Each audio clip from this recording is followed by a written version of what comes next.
I'm Ronda Carnegie. I'm the Chief Innovation Officer of the Female Quotient. And we are all here in the snow somewhere, celebrating the work of the Sundance Film Festival 2021, which is just coming to a close. Thank you for having me today and for inviting me to be a part of this conversation. As you mentioned, I'm a co-producer of The Social Dilemma and work with my amazing colleagues at Exposure Labs based in Colorado.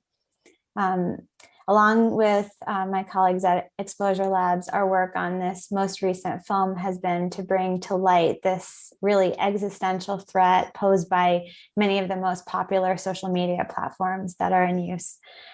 These are powered by a dangerous and extractive business model, which does not really serve the interests of the people who are using it.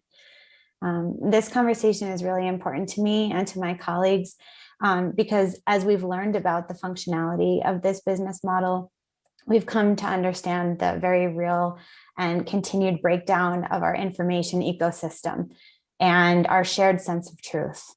And recognizing how this poses a threat to our society, our democracy, and even our mental health makes it an immediate, urgent concern.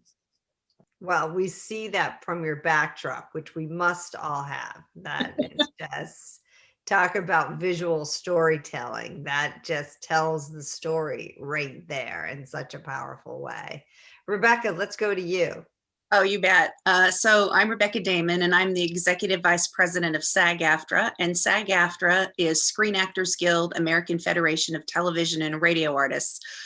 We are the largest entertainment union for entertainment and media professionals in the world. So that's like actors, broadcasters, singers, dancers, the recording artists, stunt professionals, you name it. If they're in front of a camera or behind a microphone, then they're SAG-AFTRA members. So we come to this with a really specific interest in terms of both protecting our members, but also a lot of our members are brands in and of themselves and work with a lot of the big brands. So I'm really looking forward to this conversation. I think it's going to be an excellent one. Woo, we are too. Vicki, how about you?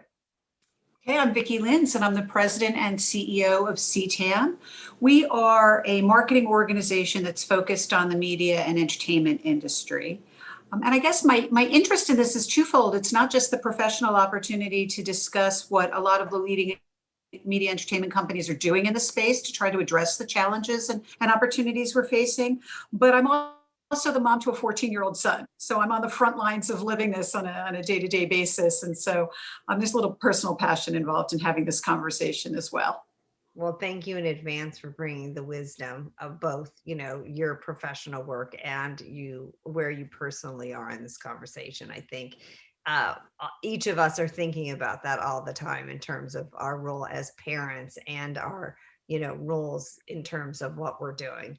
Well, let's go back to you, Stacey. There's been a lot that is really one of the core ideas here is this algorithm that's really pushing content to us. And it says that George R.R. Martin tweeted that The Social Dilemma was the scariest movie he had seen in 20 years. And so let's level set the conversation really for the audience.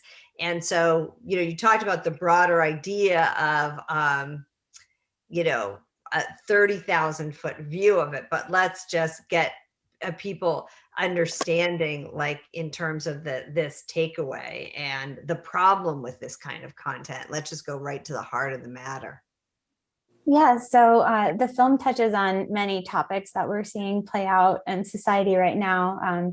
Mental health, we see some of the hardships faced by a young adolescent in the film, and there are staggering statistics about self-harm and suicide that correlate to the use of social media. The viral nature of disinformation and conspiracy theories and their impact on our democracy. An MIT study recently showed that false news stories are 70% more likely to be retweeted than true stories are. And false stories reach people 6 times faster than true stories. And the attention economy and how we spend our time, the value of our attention and the competition for it The attention-based business model of many of the most popular technology platforms has totally shifted the way we receive and process information as a result of their super effective micro-targeting. And through the algorithms, the platforms become more and more successful over time at figuring out what content to show us to keep us engaged, when to show it to us. They control what we see, when we see, how often we see it, and all of this without any specific regard for the truth. It touches also on surveillance capitalism. Large companies are able to leverage these algorithms and ensure the success of their advertisers who profit off the constant tracking of everything we engage with on these platforms. What are the implications of all this? It makes dialogue between people with different viewpoints more difficult because we're served content that reinforces what we already think, what we already believe. It exacerbates our fears and our assumptions about others. And when our information is filtered like this, when we exist in these filter bubbles, it means we don't see the same information that other people are seeing. And if two sides are constantly fed reflections of what they already believe, it makes it really hard for people with different viewpoints to come together. And without that commonality, how do we start to solve some of the really big challenges that plague us as in our daily life and as humanity as a whole? So thank you. That's, I think that sets up some of the things that we need to dig into. And, Rebecca, this question about just obviously misinformation, but also the business model to which, the algorithm is built on this business model and the revenue streams. And so, it's really about balancing the ethics with the customer or the consumer interest. And I'd love to get your sort of perspective about how you think about that. Yeah, that's a great question. And I also lost sleep after seeing The Social Dilemma. I think we all did. But I was also really grateful for it because it laid out a lot of things that in pieces we're all coming to understand. I think the most important thing when we're thinking about the ethics question with regards to this and with regards to our culture is to take screen time and the screen psychology and the manipulation and think about delinking that from the larger essence of entertainment and brands, because the way in which these algorithms work do spoon feed you more of what you want in the mix. And I think it's really important when you're thinking about managing how you think about all of this in terms of our culture. There is an aspect of it that really has to do with quality entertainment, quality brands, quality all of that. And then this placing things in people's lives in a way when we're isolated that doesn't really have, it has a different impact, has an even greater impact than it would, If you think about family movie night, for example, we used to all, and we look forward to doing again, go out with our families and go to a theater, watch a film, and then go get, pizza or a burger or whatever out of that, talk about the movie, talk about what was going out in the world. Or whether you do that home night where you're having that family night, that's a very different use of screen interaction where everybody's having a communal experience versus a singular divided experience that you might get on your iPhone or otherwise where you're just being into a process. So I think it's really important to think about screen time versus quality time with entertainment and make that real choice as an adult, not just for yourself, but also for your family. So we're talking here about entertainment and its opportunity to create connection. You were talking about the family bonding moment and coming together, which leads me really, Vicki, to you, who are really thinking about media tools that really are protecting children and enhancing family experiences. And so it would be great to hear from you. In what ways are media companies providing tools for parents to protect their children really from, we're talking about the bond experience, but also inappropriate content or limit and control screen time and data usage, and just thinking about, that online experience. Yeah, there's so many wonderful points that were just made that I could speak to, but I think just to answer the question you just raised, there are really impressive media tools now that are available to both protect children and also to enhance family experiences. And so I'll break those into two buckets. One is obviously protecting children from inappropriate content.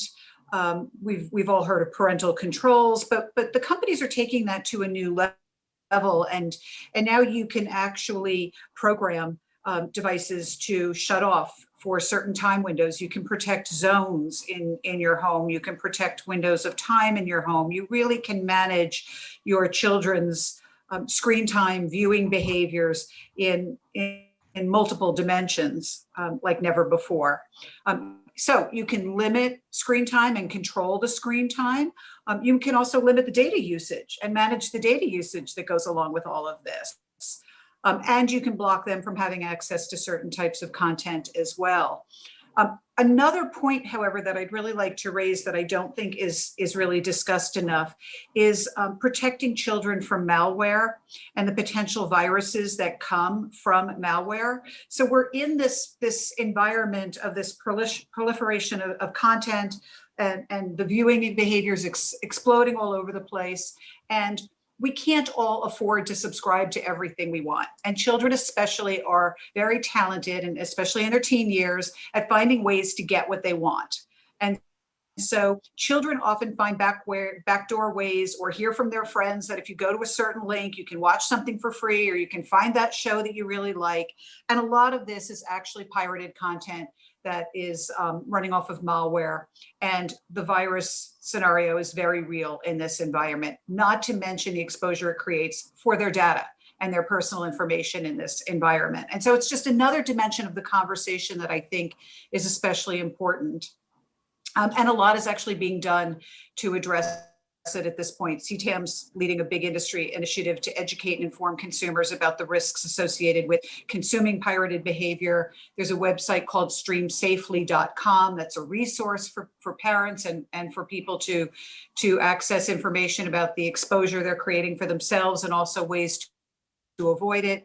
But I think it's a really important dimension because we're talking about the safety of our children in a virtual environment where there are all kinds of points of exposure that we may not be conscious of.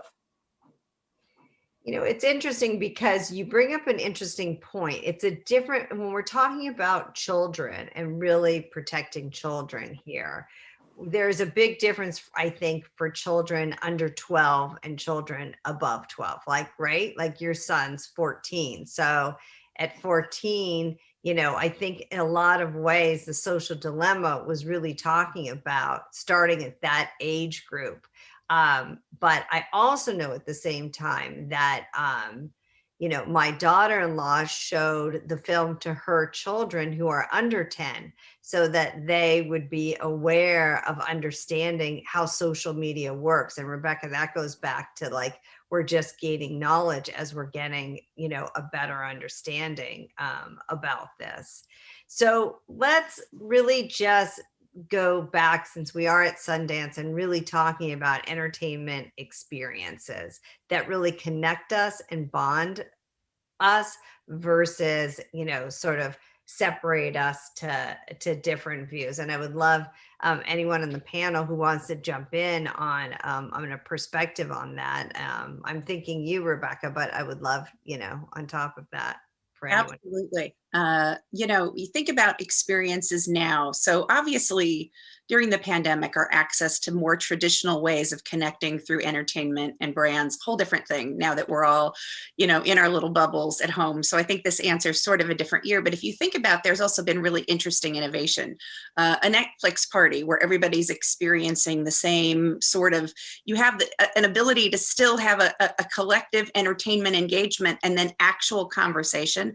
I think what gets missed is some of these things end up only in the virtual world. It's when you can make that combination, even if you don't want to do it through that, there's many other platforms where people are then deciding to play video games with their friends. They're still playing the video game. You might want to limit the time on the video game, but they're actually able to engage with real people, see real eyeballs. It makes a very different impact on how we engage. And then good educational tools as well. I think we always think about entertainment in terms of, you know, big brand entertainment, big studio entertainment, but there's also been a real rise of creativity around all this. If you think about the good aspect of social media, it's that you've got now, I think just Sundance is a perfect example where you do get all of these smaller, innovative films that would never have been made but for the advent of technology in a very positive way.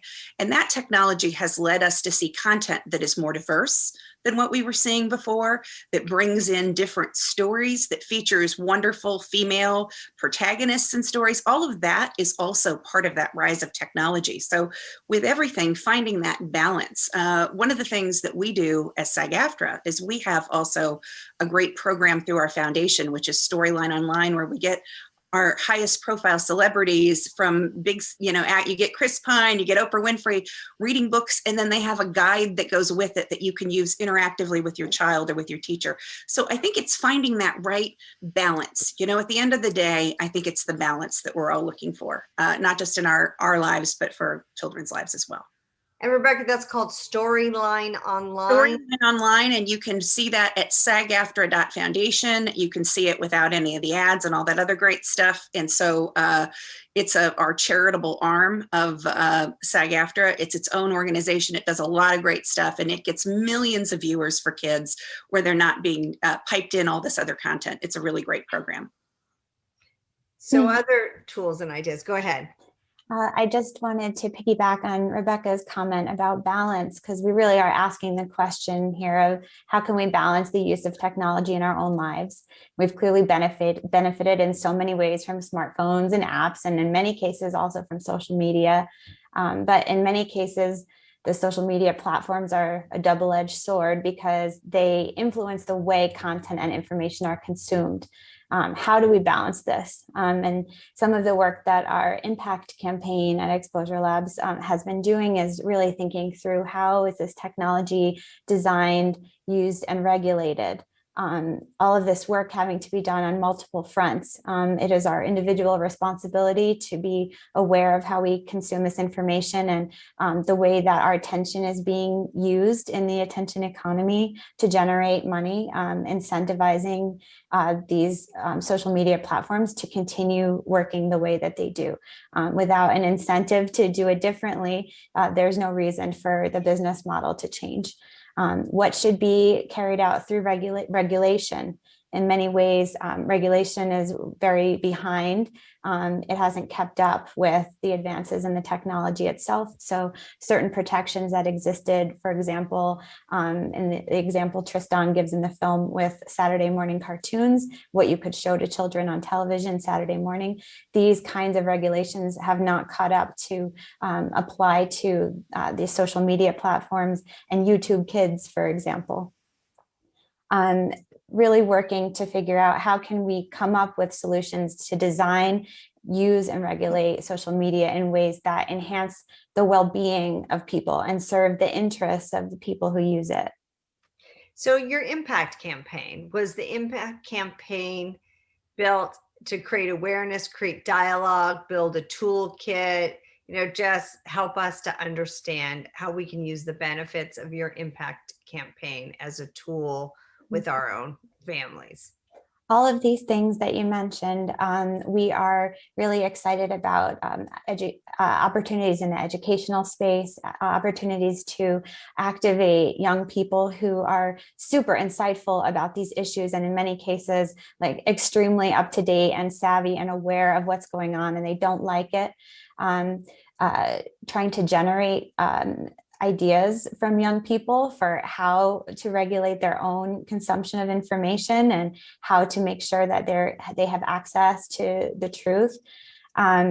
Certainly to raise awareness and for people to be able to have a dialogue about the way that these business models work, to help provide a vocabulary for these problems, and to show the extent to which these issues with social media are pervading into so many aspects that are problems in our society. Rebecca, do you feel we have the vocabulary in the business space to have these kinds of conversations?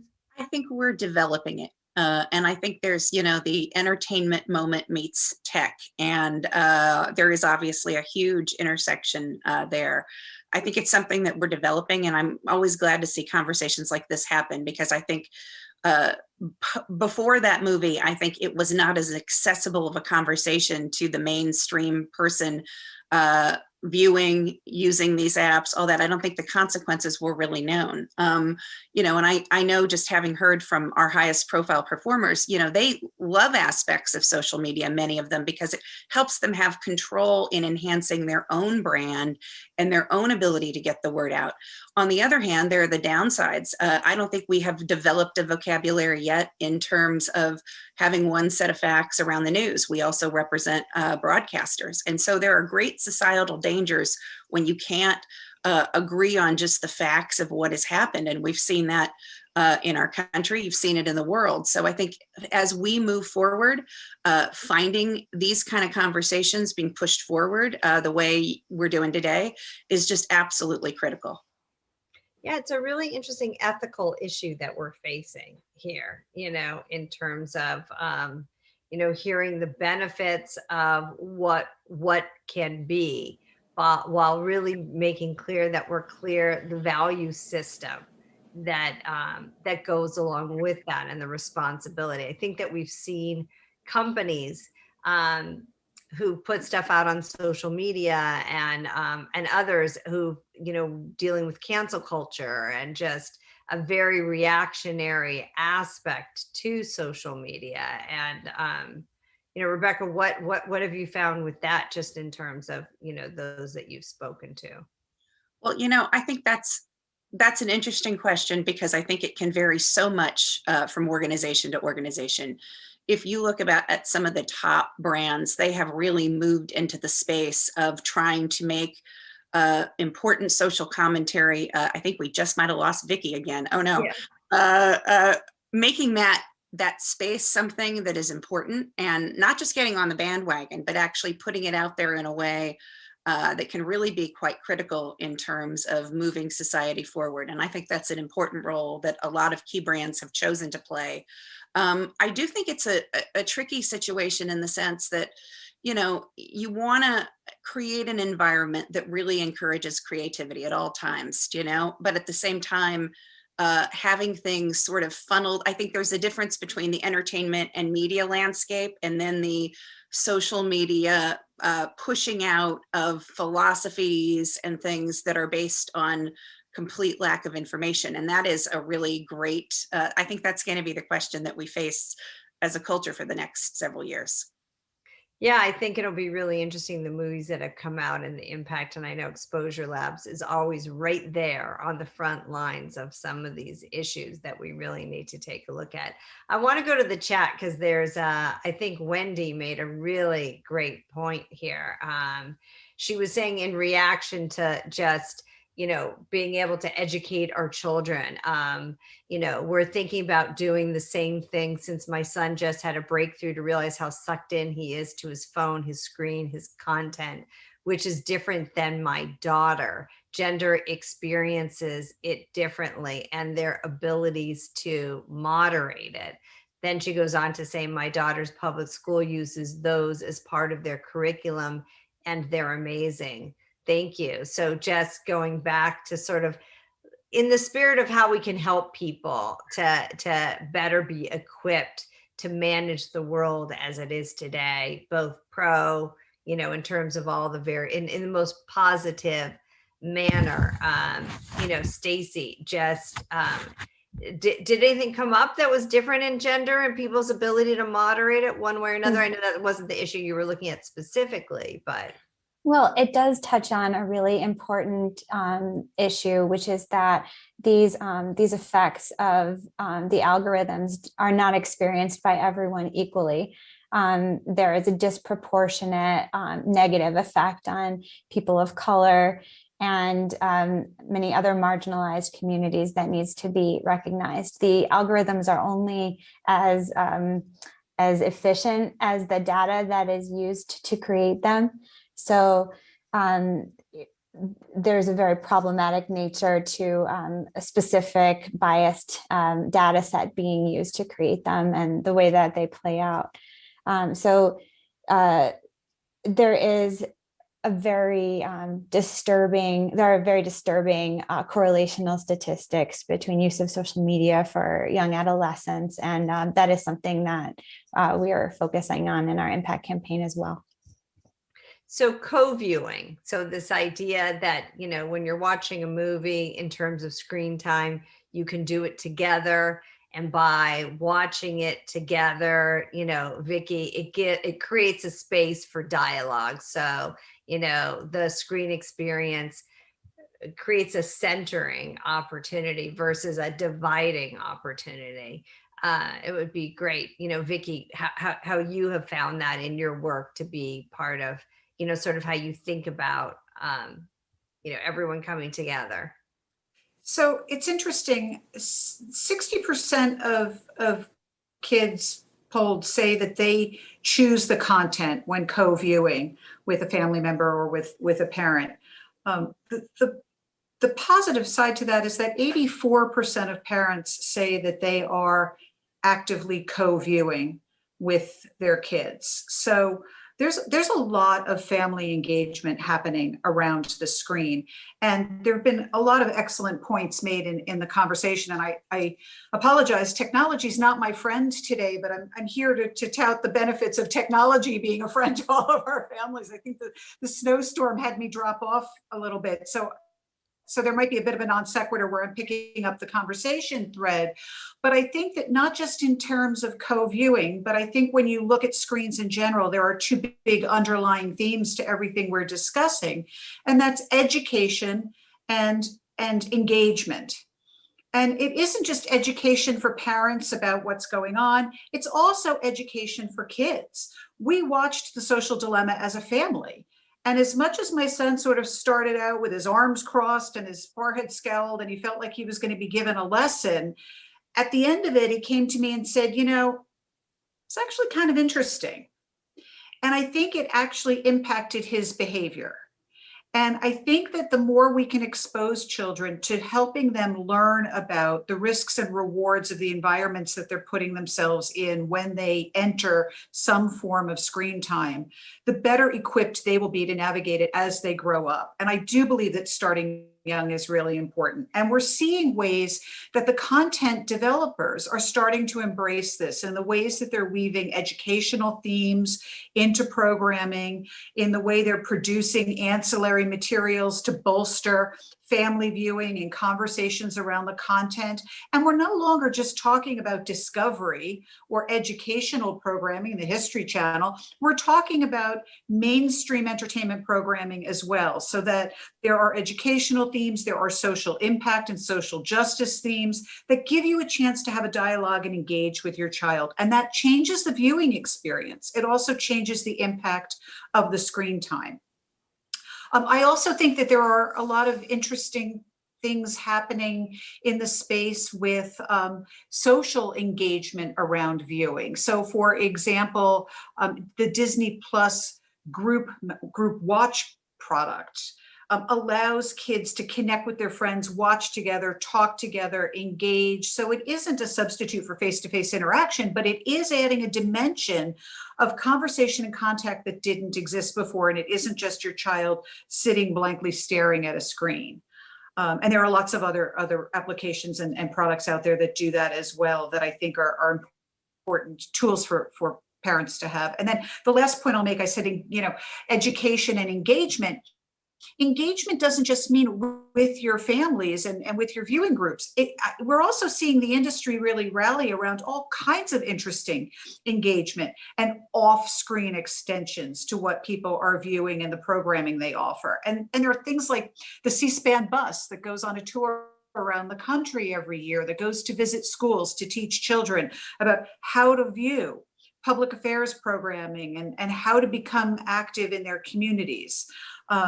And you know, helps them to engage with that type of programming differently. But we also have Nickelodeon working on World Health Day, where viewing is happening on screens, but they're encouraging kids to get outside and do things off screens too. And they're building that into a social impact program that's helping to keep kids healthy. And we're seeing more and more of these types of extensions start to come into play and be developed in concert with the programming. And I think it's an important dimension of the engagement aspect of all of this as well. So I think that's positive. Yes, I do remember when Pokemon Go came out, it actually got kids outside who had not been outside, sort of, you know, searching things. So I appreciate the point that with this comes innovation, you know, that's where entrepreneurs take this. They look at the opportunity on the other side of really seeing where society really wants to go on these subjects. Where else might we see innovation in the year ahead, Rebecca? Well, you know, it's funny. Vicki's answer made me think about Schoolhouse Rock, which, not to date myself, but that was something that, you know, when I was a kid, was a big part of like Saturday morning programming and educational programming. You know, I'm just a Bill was something that as a leader, I still laugh because I still make references to it. I think that there is a real possibility, and we see this in some of our wonderful channels and programming for young people that are out there that are, as you mentioned, health. But if you look at a lot of the programming, look, we can all endlessly doom scroll through cat videos for sure. But on the other hand, there's actual programming out there that really, you know, makes us think about a love of nature, the wonderful documentaries around that families view together, the wonderful kind of programming that can teach people how to do things. I always sort of laugh because there's not Saturday morning TV, for those of you that catch it, really isn't what it was, but you still might get an Innovation Nation and learn about science and open the doors to things like STEM and STEAM and things like that. So I actually think there is a moment, and look, this is a decision that we're going to make collectively, and we need to make it with our eyes wide open. But this is a decision where, what are we going to embrace as a society? Are we going to put more of that positive on the scale and lead people to viewing patterns and let people have the opportunities to get that sort of breath? Or are we going to go to the kind of information that is not necessarily building of a culture? And I think that's where we are. I like the way that you built on that. Innovation Nation. I forgot about that. That's amazing. Innovation. I saw it just this last weekend. I know. Wow. Stacey, you know, just as you're a storyteller and you're producing things and you know, really hear what Rebecca and Vicki are saying here, you know, where do you think innovation is going to come out as a result of, you know, this work? Well, I think it's really important to think about innovation in the financial aspect too. Like, which entertainment sources will we pay for?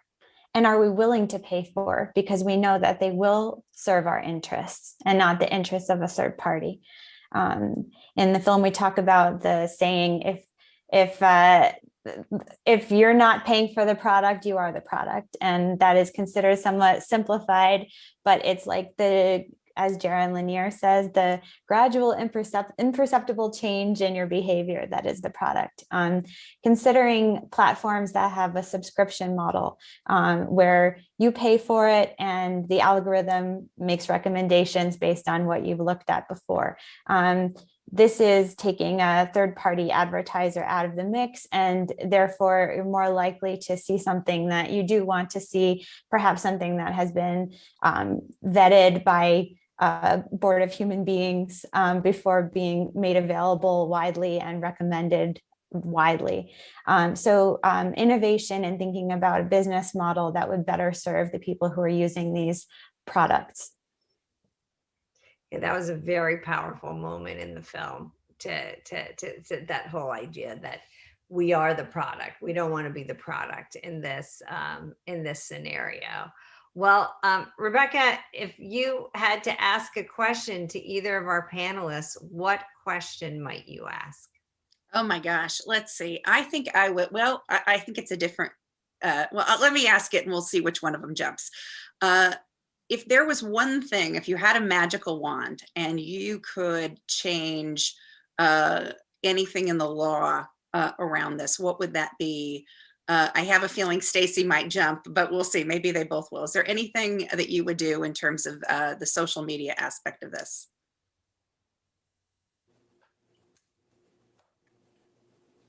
I don't know. They're both quiet, but Sure. so I say let's throw it over to Vicki and just see how Vicki. What do you think? Well, if you had a magic wand and you could change something in the law, what would you change? Well, I'm not the one, I'm not the one to talk to the social media aspect of this. But I will say that I think, piggybacking off of what we were just discussing around the business model and the advertising ecosystem around all of this, the lines have blurred tremendously with open access to this peak TV environment that we're in. And Disney Plus may be a very well branded, safe environment for children to go, but Netflix is not equitable to that. And there's a lot of great kids programming and family friendly programming on Netflix.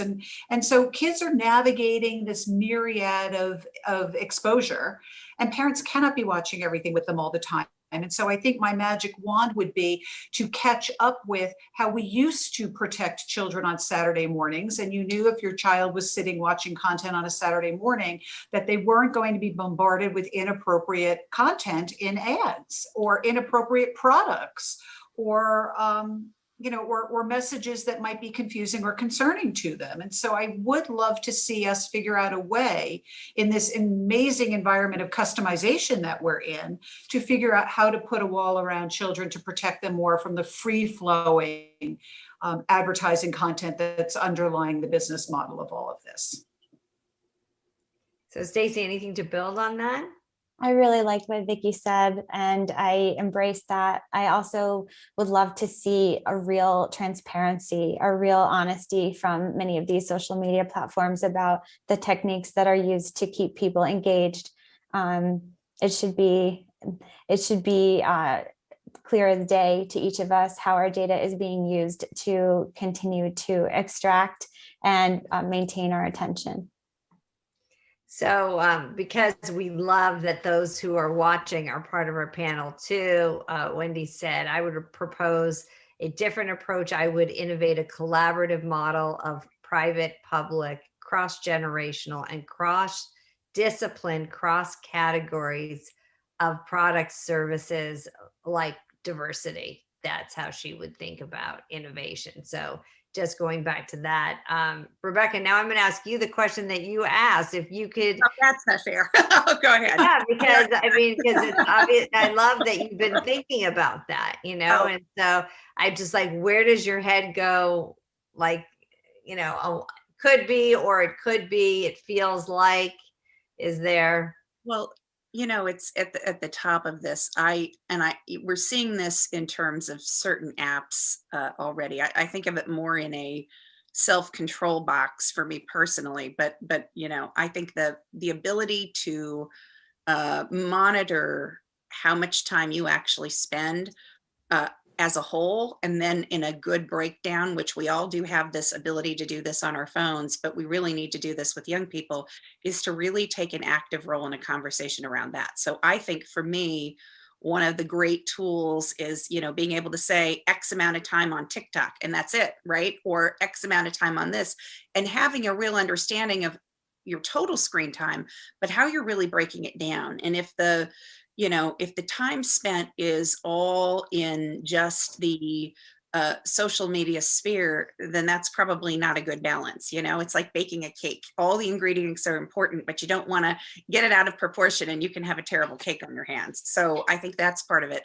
I also think the idea that they put forth in The Social Dilemma that I thought was so interesting was, they locked it up and then somebody, shatters the case. They've locked the phone up for those. I'm blowing the movie for those who haven't seen it. And then they shattered the case. You think that like some of these conversations, just starting that ball rolling actually shows you with the resistance, how deep the problem might actually be. And, I do a lot of work in women's advocacy in addition to the SAG-AFTRA related stuff. And as SAG-AFTRA, that's a big area. I look about what this does to young girls. And I think about what kind of messages do we get fed to us from social media at a different rate. And so when I'm thinking about those things, I think that trying to make sure that we have accountability, it goes back to what Stacey said about transparency, but accountability about, while it's really fun to be able to put, crazy hats on and all these wonderful things are actually fun in the creative process, they can also lead to a situation where we see ourselves in a dysmorphic way that is not what is wanted. And I don't think necessarily a lot of parents don't understand that. So becoming closer to the technology as adults is also a key component in this. And that's where films like this and tools become incredibly important. So there's again another, Wendy, you're such a good question asker. About this idea of it really being a lifeline to socialization right now, Stacey, just in terms of that, just that these kids feel isolated and this is their way to stay connected. I'm sure that was something you explored just as you were thinking about, the movie. Yes, and obviously, especially now, these issues of isolation have been really exacerbated by the pandemic, and not to minimize the essential nature of connection. But a lot of these companies have put forward this notion of connection, and they've pushed aside all these other consequential pieces of the puzzle that are really negatively impacting people of all ages. So really, one of our goals is to maintain this kind of public pressure on the tech companies, the social media platforms to do better and to realign the technology to serve people. Well, thank you for that, Vicki. Just a closing thought of what you've heard. Well, we just touched a little bit on COVID and this unique environment we're in, and just quickly to note that we're seeing an increase in viewing between 60 and 70%, and that's by network, by streamer, regardless of how you break it down. All of us, regardless of age or demographic or anything else, we're all consuming a lot more on screens for very obvious reasons. Companies are stepping up in very big ways to make that more affordable, more accessible, more engaging, more educational, a better quality experience for all of us, and in a lot of important ways. So I think there's a lot of positive to be found, and we've touched on some of that today. But to the point that was the focus of this conversation, there's a lot of reason for concern, and we need to be educated and aware and involved consumers to manage this in our lives and our children's lives, to make sure that we're tapping into the positive and getting the most of it and not being pulled sideways or down through a funnel by the rest of it. Thank you. Thank you, all of you. I heard a lot of ands, not ors, but ands, a lot of things that work together, and that this is a puzzle that we're trying to work together that, allows people to be able to benefit from the programming that's out there, but at the same time, understand human connection is much better than just, text connection as an isolation, and that there is some thinking, some really good thinking and questioning that's being asked around ethics, around ways that we can move forward in a way that's proactive and positive. So thank you for those who've joined us here for the Sundance Festival to have this really important conversation, and for the time. And thank you, Vicki. You kept coming back, even though you've got the storm and everything going on. And we just really appreciate all of your points of view and look forward to continuing this really important conversation. Thank you all. Thank you. Thank you. Thank you.